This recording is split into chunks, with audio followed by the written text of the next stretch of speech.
Hi, and welcome to the show. Subscribe at kevinmd.com/podcast and get CME for this episode by clicking on the CME link in the show notes. Today, we welcome David Deyhimy. He's an addiction medicine specialist and anesthesiologist. Today's KevinMD article that he co-wrote was titled Saving Lives with Naloxone, Perspectives from the Front Line. David, welcome to the show. Thank you for having me. Let's start by briefly sharing your story and journey.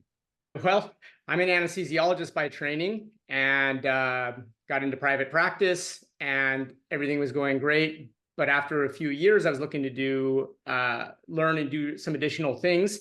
I just kind of stumbled upon addiction medicine. I had some understanding of it from my undergraduate degree in psychology, but I was looking for something to do in addition to anesthesia that was going to solve a problem and be meaningful.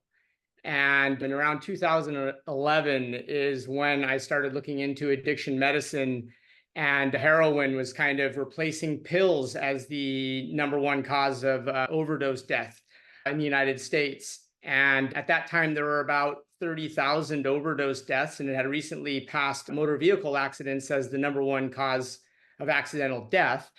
And here we are in 2024 with close to 110,000 overdose deaths the last 2 years. It's the #1 cause of death, all cause of death for 18 to 45-year-olds in the United States by a wide margin. So we are losing this battle against illicit drugs and overdose deaths. And there's a lot of reasons for that we could talk about if you're interested. But this is sort of my passion, the reason why I do what I do. And we have these very, very effective treatments available, but this country isn't utilizing them nearly as much as they should. Less than 1 in 5 people with moderate or severe opioid use disorder is offered any of the 3 FDA-approved medications for treating opioid use disorder, and they're very effective. And not enough people are aware of the fact that, for all intents and purposes, the entire illicit drug supply is contaminated with fentanyl from Mexico. So a lot of these overdose deaths are people that weren't even intending on using opioids. They thought they were taking something else, and they had no tolerance, and they ended up dying very quickly as a result. So I want to raise awareness for the fact that this is going on and that people should be carrying the overdose reversal drug naloxone. And now there are higher dose forms of that will more readily reverse a fentanyl overdose. And that's part of what the article is about as well. Sure. So let's talk more about that. It's titled Saving Lives with Naloxone, Perspectives from the Front Line. For those who didn't get a chance to read your article, tell us what it's about. Well, we have had a drug called Narcan, which is a form of intranasal naloxone for a long time. And it's commonly the word naloxone is often mistakenly called Narcan, which is just a drug. It's a pharmaceutical drug. The active ingredient is naloxone, and we can give naloxone in many different ways: intramuscularly, intravenously. But the way that lay people tend to carry it and use it is intranasal, and it comes they come in pre-filled like nasal injectors, usually 2 per box. Now, Narcan is 4 milligrams per nasal injection, and it's very effective at reversing overdoses caused by drugs like heroin. But now we have fentanyl, which is 50 times, illicit fentanyl that is, which is 50 times more potent than heroin. So the speed at which somebody overdoses is much faster, especially if they have no tolerance. And oftentimes it takes much more naloxone to fully reverse the overdose and get them breathing again. And the article talks about how time is of the essence, because when somebody is not breathing, they're experiencing hypoxic, their hypoxia to their brain and other vital organs. And sometimes we reverse them, but it's too late. They either have brain damage or they've died. So carrying it is the #1 most important thing, and having adequate supply or potency is #2. And there seems to be a lot of resistance to the idea of higher dose naloxone, which will more readily reverse a fentanyl overdose because it can precipitate withdrawal in people that have tolerance. But my goal as a doctor is to prevent death and to prevent brain injury. And so I want to reverse somebody as quickly as possible. So the naloxone dose that's commonly available, is that the 4 milligram dose? Yes, and now there's an 8 milligram per injector dose. So it's essentially double. Cloxato is the name of the brand that's FDA approved for several years now. And it's basically double Narcan. And the reason it got FDA approval is because we're dealing with something that's 50 times as potent as what we commonly were reversing. And the 4 milligram naloxone, that's available over the counter. That's just to be clear, right? Yeah, recently they got over-the-counter approval for that. Okay. So what are some of the arguments against the 8 milligram naloxone? So why isn't this happening? What are some of the arguments that you're hearing against that? The only argument that I hear repeatedly is that it might put somebody who has tolerance into precipitated withdrawal, which means that when you force the opioid off the receptor with naloxone, it closes the receptor, and they wake up, but they feel bad. They feel like they're in immediate withdrawal. But precipitated withdrawal is treatable, and death and brain injury is permanent. And it doesn't necessarily mean that somebody's going to have precipitated withdrawal. It just might be more likely. However, like I said, the goal is to reverse somebody's respiratory depression as fast as possible. And we look at case reports and studies all the time where people were given 5 doses of Narcan to get them breathing again. And that's a problem for somebody that has 1 box with 2 doses in it, right? If you're a EMT or a paramedic and you have a large supply, that's fine. But 40% of overdoses happen with a bystander present and no EMT or paramedic or trained professional present. And that person who's going to be the first responder needs to reverse that overdose as fast as possible to save this person's life. And why there's any controversy around this still blows my mind, because, well, it actually comes down to politics and money, if you want to get down to it. But the goal is to save lives here. Yeah. And precipitated withdrawal is treatable, and it's not permanent, and death is. Let's talk about that bystander scenario. So tell us some scenarios where, let's say, there is a bystander. What should that bystander look out for that would warrant administration or Narcan? So tell me what kind of symptoms they should be looking out for. Reduced consciousness, difficult to arouse, pinpoint pupils, depressed respiratory rate, less than 10 or 8. And then beyond that, you can look for signs of cyanosis like blue lips. These are all signs of an overdose. We recommend people do sternal rub to see if they can arouse the person, look at their eyes to see if the pupils are pinpoint, and then carefully look at whether or not they're breathing at all, or if their respiratory rate is significantly reduced. And if this picture is due to an opioid and naloxone is administered, what should we look out for to ensure that it's working? You want to wait about 2 minutes to see that the person is more arousable and that they're starting to breathe again, or that if they had a depressed respiratory rate, their respiratory rate is increasing. 2 to 3 minutes is the guideline. Okay. So the debate between 4 milligrams and 8 milligrams. So as a primary care physician, what guidance do you advise me to do? Should I be prescribing 8 milligrams, depending on the situation? What kind of guidance are you giving out? So this is universal guidance. Number one, awareness. You need to raise awareness amongst your patients, because many of our patients have children or are adolescents or young adults. They fall into that 18 to 45 group. They all need to have awareness that potentially any illicit drug use, the drug you're using could be contaminated with illicit fentanyl. The pills that they're pressing look identical to a Xanax, to an Adderall, to a Percocet, something that somebody might have taken before at a concert or a rave or a party and found to be pleasurable and thought, well, hey, I'll do this again, the next time the opportunity presents itself, but this time it might be counterfeit. So the DEA is seizing incredible amounts of counterfeit pills, and as of last year, 70% of them had enough fentanyl in them to kill an opioid naive person. So number one is awareness. Number two, given this awareness, we should all have naloxone in our house, in our car, or on our person. If people are going out to parties and concerts and events, they can easily carry it. It's very small. And they could be a person that then, if they recognize a potential overdose, they can be acting rather than standing by helplessly, waiting for someone else to come. Meanwhile, brain damage is occurring, right? And for people that aren't overdosing from an opioid, if you use these medications, they will not hurt a person at all. They are extremely safe.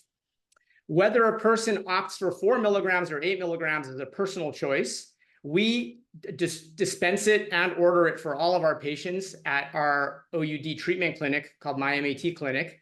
Every patient leaves with one every visit, and we allow them to choose. And 4 out of 5 of them choose the higher dose version because they're aware of how potent the illicit drug supply is. So in addition to awareness, in your ideal world, what would you like to see happen? Would you like to see the 8 milligram dose be available over the counter as well? So if politics weren't an issue and you had your call in terms of what you want done, what would you like to see happen?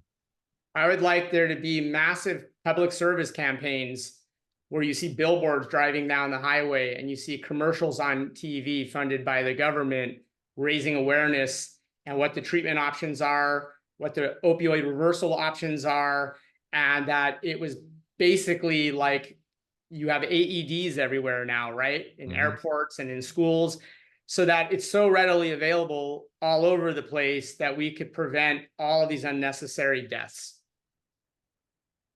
You mentioned politics. This sounds to me like it would be a relatively bipartisan issue. So talk to about some of the politics that's kind of confounding this and preventing your ideal situation from happening.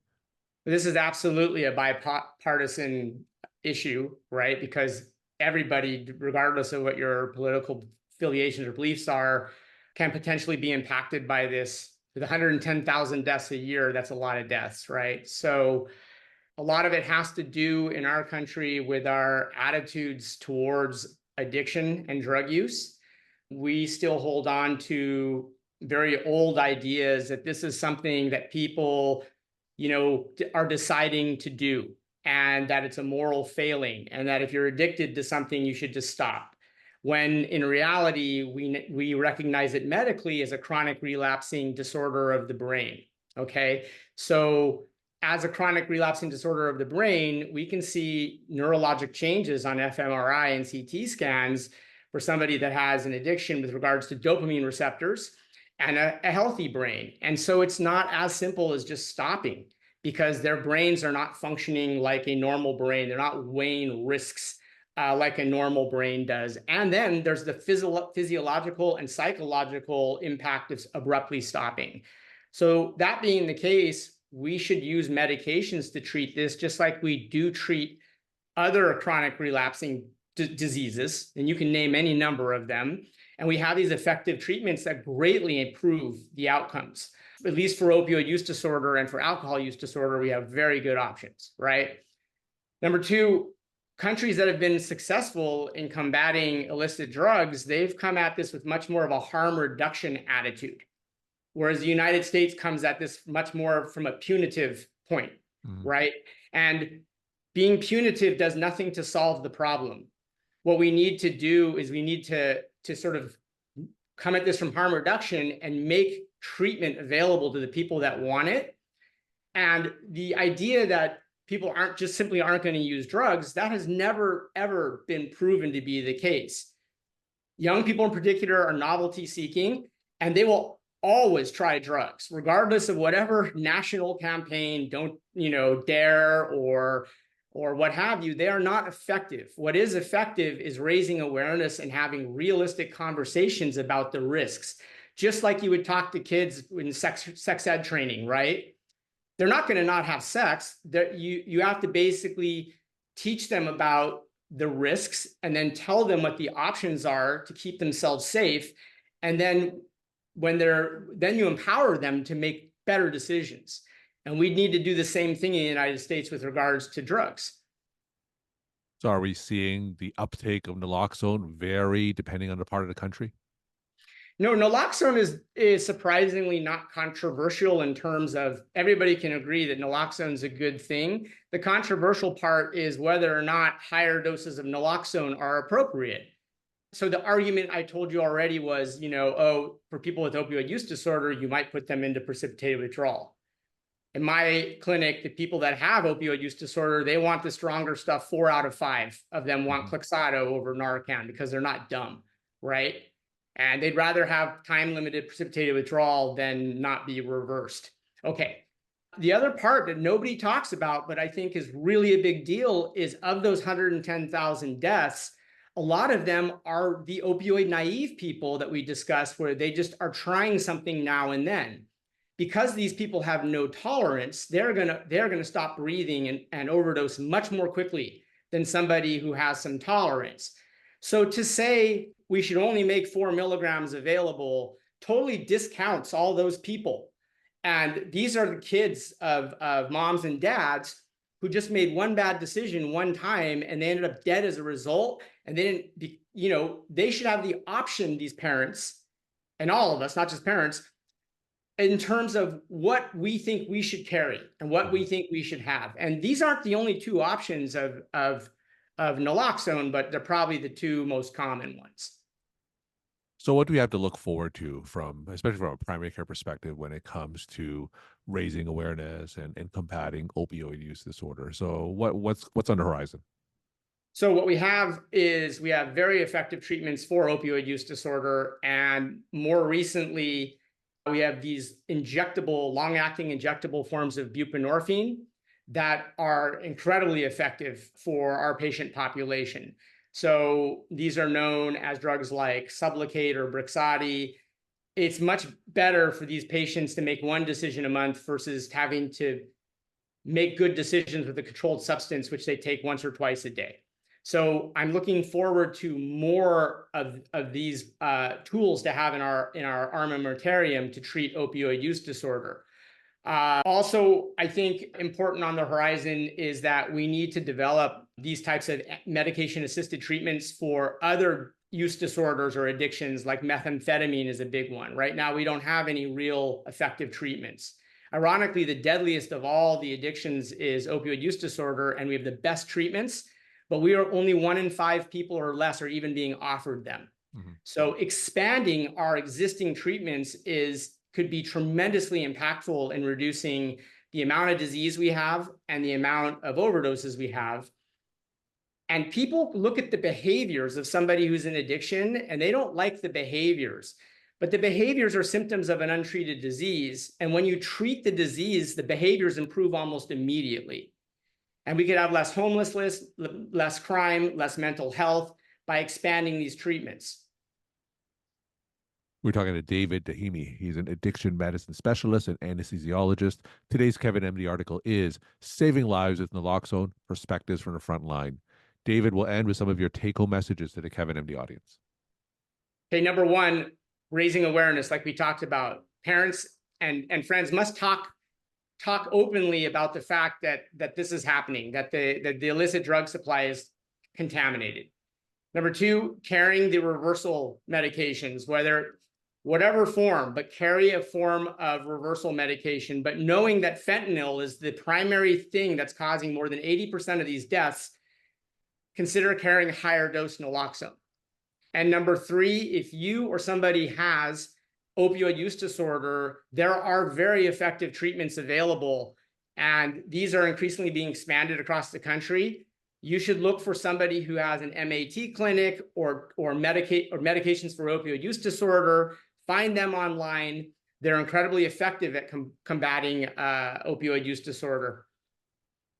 David, thank you so much for sharing your perspective and insight, and thanks for coming on the show.